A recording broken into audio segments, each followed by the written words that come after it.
और चलिए रुक करेंगे खबरों का। मध्य प्रदेश के चिकित्सा शिक्षा मंत्री विश्वास सारंग ने कहा कि उज्जैन में मंगलवार को शिवराज कैबिनेट की बैठक होगी। इस दौरान कैबिनेट के सहयोगी मंत्री महाकाल कॉरिडोर का निरीक्षण भी करेंगे। प्रदेश के 46 निकायों में कल होने वाले चुनाव को लेकर मंत्री सारंग ने कहा कि इस चुनाव में भी कमल ही छाया रहेगा। उन्होंने पीएफआई से आरएसएस की तुलना करने पर दिग्विजय सिंह को भी घेरा। सारंग ने कहा कि दिग्विजय सिंह की मानसिकता देश विरोधी है, हमें उनके सर्टिफिकेट की जरूरत नहीं है। क्या कुछ कहा उन्होंने, सुनिए जरा। महाकाल बाबा का प्रांगण और विस्तार ले रहा है। माननीय प्रधानमंत्री जी स्वयं उस कार्यक्रम में उपस्थित होने वाले हैं।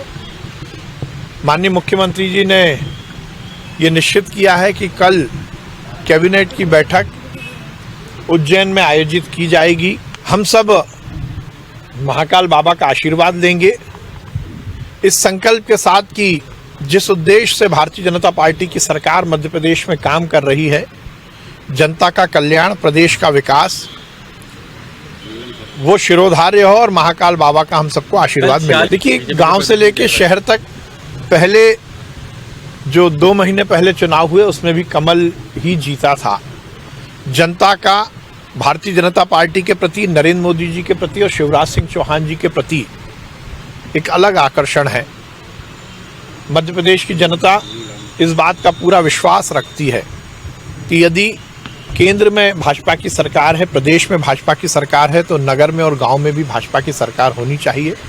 इसलिए भारतीय जनता पार्टी प्रचंड बहुमत से जीतेगी और हम अपने विकास और कल्याण के एजेंडे को लागू करें। देखिए, दिग्विजय सिंह जैसे देशद्रोही जो आतंकवादियों को संरक्षण देने की बात करते हैं, जो पाकिस्तान परस्ती की बात करते हैं, उनको उनके सर्टिफिकेट की किसी को जरूरत नहीं है।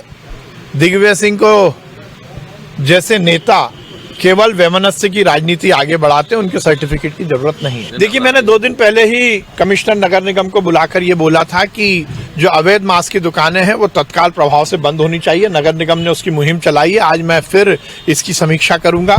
ये सुनिश्चित किया जाएगा कि कहीं भी किसी भी स्तर पर अवैध मांस की दुकानें ना चले और जो लाइसेंसी दुकानें, जिनको लाइसेंस मिला है, वो भी पूरी तरह से नियम का पालन करें। वो अपनी दुकान ढक कर रखें। किसी भी तरह की मांस की दुकान में शोकेस लगाकर मांस को दिखाना या उसको लटकाना प्रतिबंधित है। और ये सुनिश्चित किया जाए कि इस तरह किसी भी धार्मिक धर्मावलंबी पर के भावना को ठेस ना पहुंचे और इसके निर्देश दिए और ये सुनिश्चित किया जाए। देखिए, ये तो सलाह आयोजक गणों को दी ही गई है, क्योंकि गरबा माँ की स्तुति है, गरबा माँ की आराधना है, गरबा माँ की पूजा अर्चना है। जगत जननी शेरावाली माँ का आशीर्वाद हमें मिले और उनको प्रसन्न करने के लिए गरबा नृत्य, उनकी प्रतिमा, उनकी छवि के आसपास किया जाता है इस भाव से कि माँ का आशीर्वाद मिले। गरबा कोई मनोरंजन का साधन नहीं है। इसलिए जो आयोजक गण हैं वो स्वयं ही इस बात का ध्यान रखेंगे कि गरबे में किसी भी तरह से कोई अनर्गल बातें ना हो और ये सुनिश्चित किया जाए कि गरबे की जो गरिमा है वो कायम